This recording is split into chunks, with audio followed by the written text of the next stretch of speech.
Hiya, Amy here, this is Pet Rock and Roll. So welcome back to another video of mine. So in this video I'm going to talk about my green bottle blue tarantula, so my Chromatopelma cyanopivescens, and also at the end I'm going to draw my Facebook mug giveaway competition.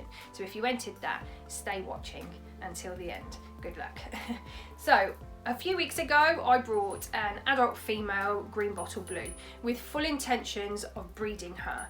I have a male already, he's not quite mature, but I wanted to have a breeding plan in place for the future for my male.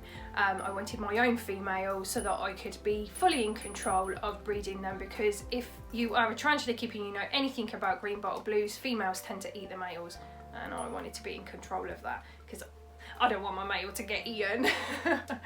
So anyway, so I came across a post on Facebook of somebody selling a adult female green bottle blue. Now this person wasn't a reputable seller, they literally were just a tarantula keeper who was selling this tarantula from their own collection.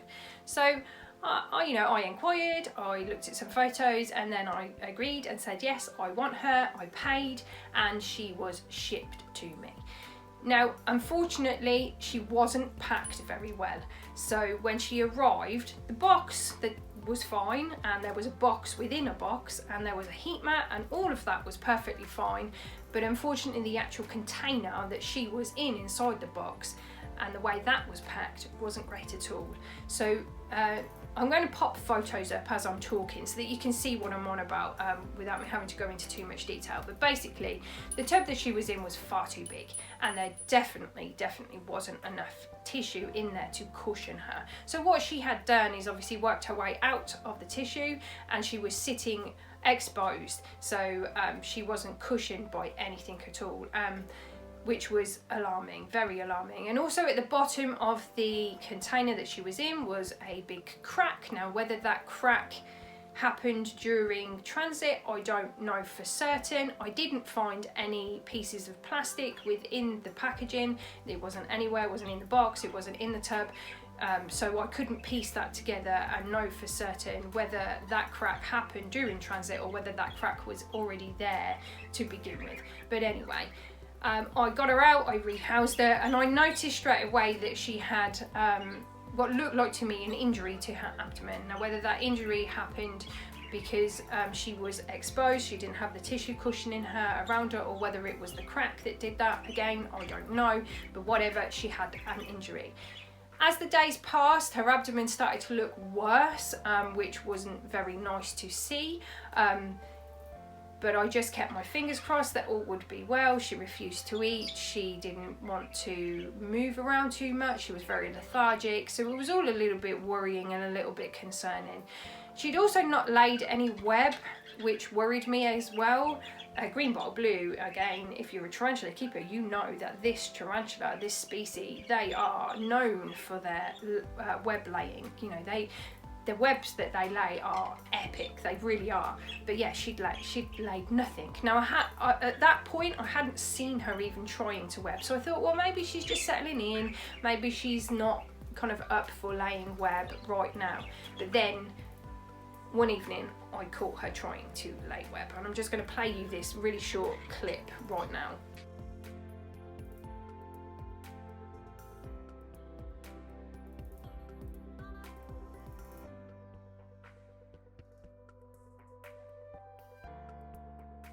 So as you can see, she's making all the right moves, all the right motions to actually lay web, but absolutely nothing was coming out of her spinnerets. Now, I spoke to a few people, so a few experienced keepers, and I also did my own research to try and find out why this might be. And there was a couple of options that could, or potential reasons. So one of them being just basically that she was packed badly and some kind of internal damage was caused due to the way she was packed. Another one could have been because she got blocked spinnerets or blocked ducts. Not ducts, ducts. I can't even say that word.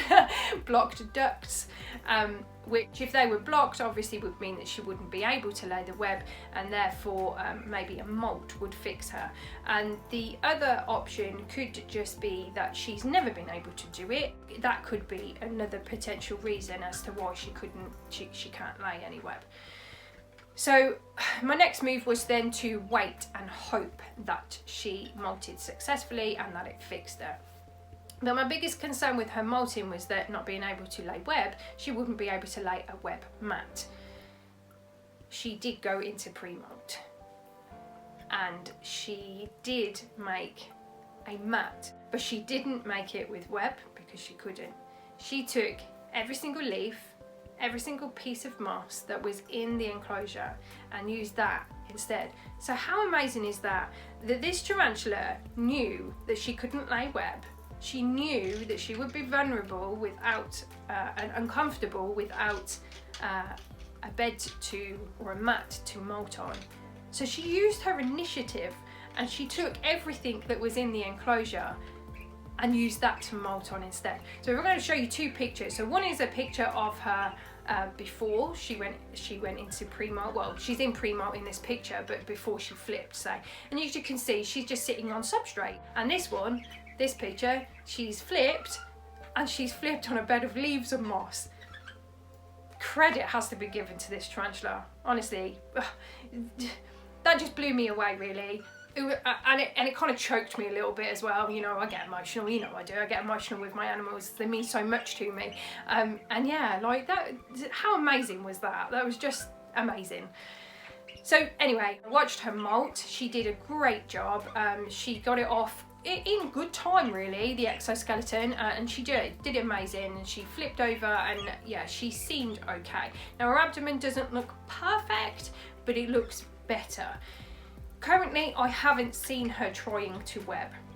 Now it could be that it's too early post molt, or it could be that it was another reason and it is internal damage and she's not going to be able to, but only time will tell, and I will keep you updated on that. However, my plans for her have dramatically changed. I will not be using this tarantula to breed with. I cannot ask her to make an egg sac. Even if she starts webbing, I still don't think that I should ask that of her.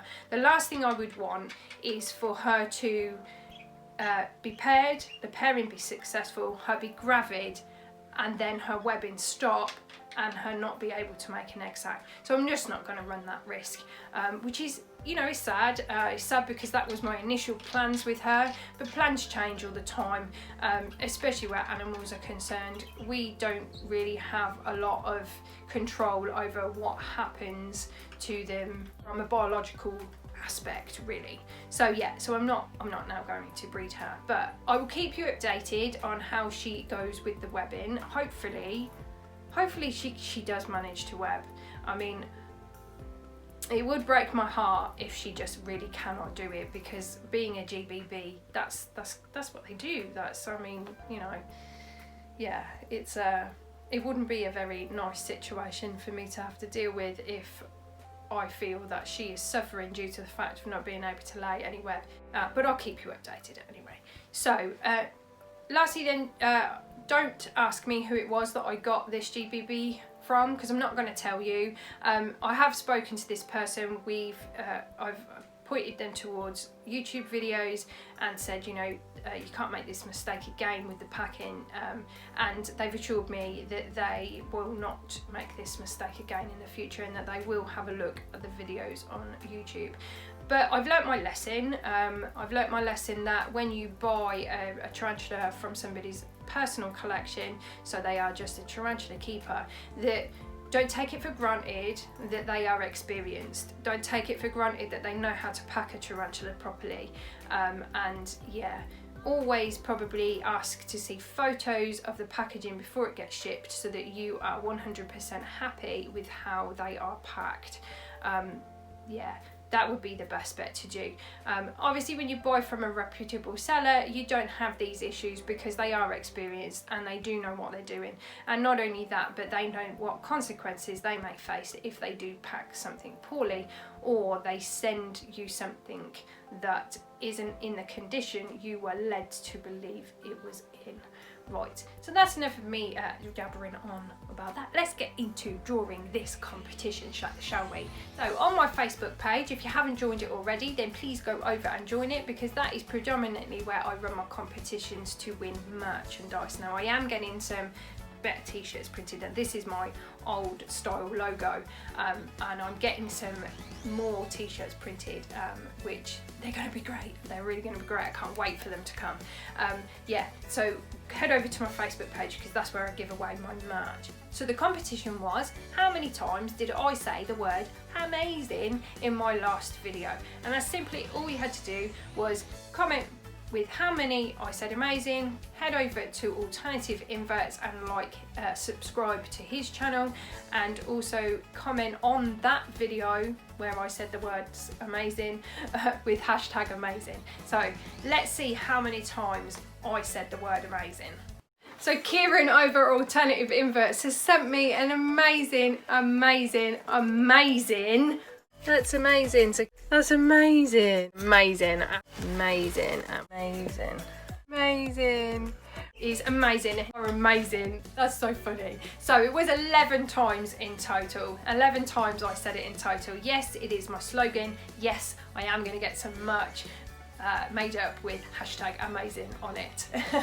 So there were 3 people that said 11 times, and those 3 people were KK Slimes, Rob Bob Beckman, or Beckham, sorry if I've said that wrong, and also Leah Williams. So let's get you guys into the wheel of fortune and pick the winner. 1 second, I'm gonna get my laptop. Right, so there we go. Bob Bookham, sorry Rob, I said your surname wrong, and KK Slimes, Leah Williams. So good luck, guys.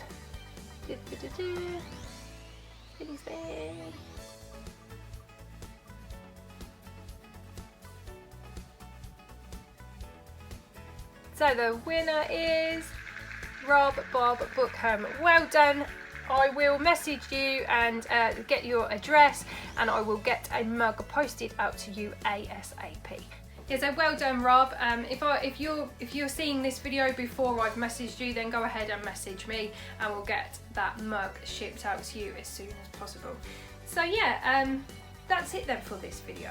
Thank you so much for coming and watching. I'm sorry that it wasn't joyful because of my GBB situation, but I thought it was only fair that I let you know what was going on. So look out for the time-lapse molting video of my GBB, because this really is brilliant, and also look out for a new edition that I've got coming.